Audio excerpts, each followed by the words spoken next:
Hello everyone, నేను placement start చేస్తున్నాను. మన అందరికీ బీటెక్ చదివే ప్రతి ఒక్కరికి ఇంపార్టెంట్ అయింది ఏంటంటే జాబ్. 3-2 ఆర్ 4-1 4-2 లోపు మనకు ఒక జాబ్ అనేది మన హ్యాండ్లో ఉండడమే మనకి ఇంపార్టెంట్. సో అది అచీవ్ చేయాలంటే మనకి చాలా టాపిక్స్ వచ్చి ఉండాలి. అన్ని టాపిక్స్ నేర్చుకోవాలి అంటే చాలా కాంప్లికేటెడ్. ఒక యావరేజ్ స్టూడెంట్కి అయితే అది చాలా కష్టం. ఈ ప్లేస్మెంట్ సిరీస్ మెయిన్లీ నేను బిలో యావరేజ్ స్టూడెంట్స్ కోసం చేస్తున్నాను, టాపర్స్కి అయితే కాదు. సో ఎందుకంటే నేను కూడా ఒక యావరేజ్ స్టూడెంట్, నాలాగా ఏ స్టూడెంట్ కూడా ప్రాబ్లం ఫేస్ చేయొద్దని నేను ఈ ప్లేస్మెంట్ సిరీస్ స్టార్ట్ చేస్తున్నాను. దీంట్లో మనకి 5 ఇంపార్టెంట్ టాపిక్స్ ఉన్నాయి. ఎలా అంటే ఫస్ట్ టాపిక్ వచ్చేసి జావా ప్రోగ్రామింగ్. మనం మెయిన్లీ ఒక లాంగ్వేజ్ చూస్ చేసుకోవాలి. మనకి చాలా డిఫరెంట్ టైప్స్ ఆఫ్ లాంగ్వేజెస్ ఉన్నాయి, లైక్ పైథాన్, C++, జావా, ఇలా. సో దాంట్లో ఏ లాంగ్వేజ్ మెయిన్గా చూస్ చేసుకోవాలనేది అందరికీ కన్ఫ్యూజనే. నేను పర్సనల్గా జావా చూస్ చేసుకున్నాను. ఎందుకంటే జావా చేయడం వల్ల మీరు బేసిక్ నుంచి లాజిక్ ఎలా బిల్డ్ చేస్తున్నారు, ఏది ఎలా వర్క్ అవుతుంది అనేది మీకు క్లియర్గా అర్థమవుతుంది. పైథాన్ అలా కాదు, పైథాన్లో చాలా ఇన్బిల్ట్ ఫంక్షన్స్ ఉంటాయి. సో నేర్చుకోవచ్చు, పైథాన్ కూడా చాలా ఇంపార్టెంట్. బట్ జావాలో మీరు ప్రోగ్రామింగ్ ఇంకా బెటర్గా చేయొచ్చు అనేది నా ఒపీనియన్. నేను పర్సనల్గా జావా లాంగ్వేజ్ చూస్ చేసుకున్నాను for competitive programming. So first thing నేను జావా చూస్ చేసుకున్నాను. మీ ఇష్టం, మీరు జావా చూస్ చేసుకోవచ్చు, ఇంకే లాంగ్వేజ్ అయినా చూస్ చేసుకోవచ్చు. I personally prefer Java. Second point వచ్చేసి కోడింగ్ టాపిక్స్. ఈ ప్లేస్మెంట్ సిరీస్లో కోడింగ్ టాపిక్స్ ఏవేవి కవర్ అవుతాయంటే, బాగా కాంప్లెక్స్ కోడింగ్ టాపిక్స్ అయితే కవర్ కావు. కాంప్లెక్స్ కోడింగ్ ప్రాబ్లమ్స్ అయితే నేను ఈ ప్లేస్మెంట్ సిరీస్లో చెప్పాను. మనకి బేసిక్ టు మీడియం లెవెల్ చేయగలిగేలాగా నేను చెప్తాను ప్రతి ఒక్క టాపిక్. ఫస్ట్ అరేస్లో మనకి చాలా సబ్ టాపిక్స్ ఉన్నాయి. అరేస్ అనగానే ఓన్లీ నెంబర్స్తో చేయడం అనుకుంటారు, బట్ నో. అరేస్లో డిఫరెంట్ టైప్ ఆఫ్ టాపిక్స్ అనేవి ఉన్నాయి, like say 2 pointers, sliding window, prefix sum, hashing, Kadane's algorithm, binary search, ఇలా డిఫరెంట్ టైప్స్ ఉన్నాయి. ఇంకా చాలా ఉన్నాయి, బట్ ఇవి బేసిక్ టు మీడియం టైప్స్. ఇవి మెయిన్గా ఇంపార్టెంట్గా ప్రతి ఒక్కరికి వచ్చి ఉండాలి. అంటే మోస్ట్ ఆఫ్ ది ప్రాబ్లమ్స్ దీని మీదనే ఉంటాయి కాబట్టి ఖచ్చితంగా ఇవి వచ్చి ఉండాలి. సో మెయిన్ టాపిక్స్ వచ్చేసి ఇవి తీసుకున్నాను అరేలో. నెక్స్ట్ స్ట్రింగ్స్ అనేది చాలా ఇంపార్టెంట్. స్ట్రింగ్స్ అండ్ అరేస్ అనే టాపిక్స్ మాత్రం చాలా important. Basic like 5 to 6 LPA లోపన్నా మీకు అట్లీస్ట్ ప్లేస్ అవ్వాలి అంటే ఖచ్చితంగా అరేస్, స్ట్రింగ్స్ మీకు పర్ఫెక్ట్గా వచ్చి ఉండాలి.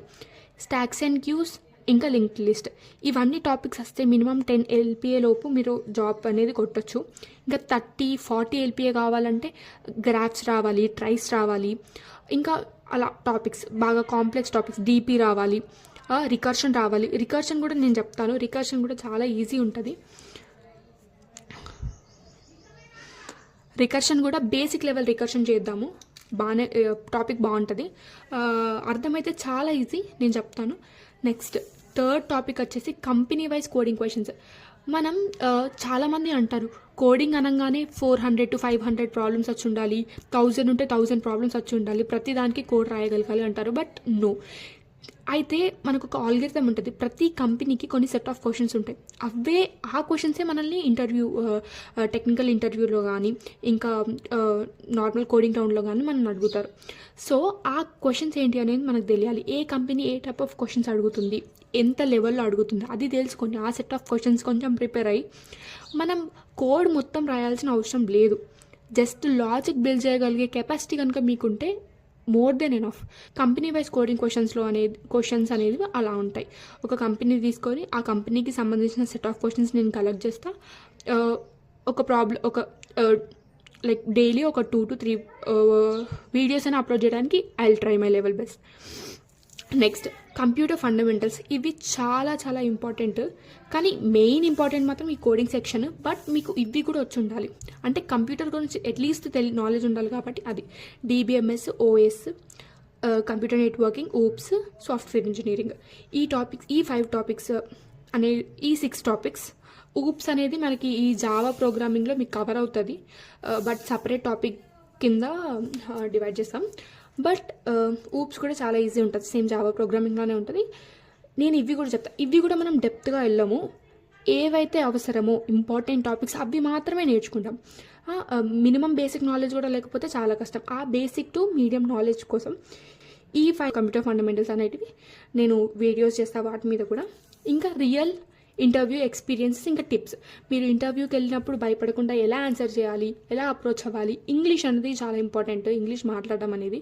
సో అది కూడా, వాటికి కూడా నేను టిప్స్ చెప్తా. కంప్లీట్ ప్లేస్మెంట్ సిరీస్, జాబ్ వచ్చే వరకు ఏమేం కావాలో ప్రతి ఒక్కటి నేను నా ఛానల్లో మెన్షన్ చేస్తాను. నేను ఈ వీడియోస్ని ఇంకా ఎక్స్టెండ్ చేయాలి, మంచిగా చేయాలి, ఇంకా మీకు అర్థమయ్యేలా అందరికీ రీచ్ అవ్వాలంటే ఖచ్చితంగా మీ సపోర్ట్ అనేది ఇంపార్టెంట్. అంటే ప్రతి ఒక్కరు కూడా సబ్స్క్రైబ్ చేసుకోవాలి. కామెంట్స్లో ఖచ్చితంగా కామెంట్ చేయాలి. కామెంట్ చేస్తేనే నేను ఎలా చెప్తున్నాను ఏంటి అనేది నాకు అర్థమవుతుంది. ఇంకా మీకు ఏమైనా టాపిక్స్ మిస్ అయినాయి, ఇంకా మాకు ఈ టాపిక్స్ కూడా మీరు చెప్పండి అంటే నేను సపరేట్గా దాన్ని కూడా ప్లేలిస్ట్ క్రియేట్ చేసేసి ఆ టాపిక్స్ మీద కూడా నేను చెప్తా. నాకు ఓన్లీ మీ సపోర్ట్ ఒకటి చాలా ఇంపార్టెంట్. అదొక్కటి వచ్చిందంటే ఖచ్చితంగా నేను మీకు కావాల్సిన ప్రతి ఒక్కటి నేను కలెక్ట్ చేసి, సర్చ్ చేసి నేను మీకు ప్రొవైడ్ చేస్తాను. Thank you very much.